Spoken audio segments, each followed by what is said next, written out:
Hello mga kaatikon, sa totoo lang, kinabahan ako eh. Baka pagdating ng eleksyon,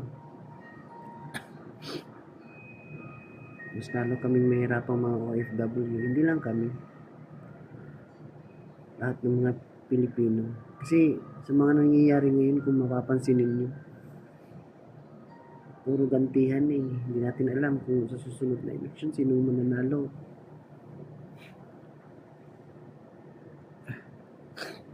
Gantihan na ah. Sana hindi naman po ganun ang mangyari. Sana po maging maayos at ano yung issue ngayon. Ano lang po natin sanang dalhin po sa susunod kung sino man yung mangulo. Wala na nga po kami inaasahan lang namin dito yung sarili namin kasi hindi na namin iniisip yung mga pangulo, yung mga nasa gobyerno.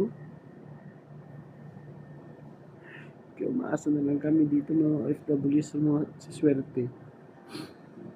Magdasal lang po tayo at patuloy po tayong manalangin. Magdasal po tayong patuloy po tayong umaasa sa swerte.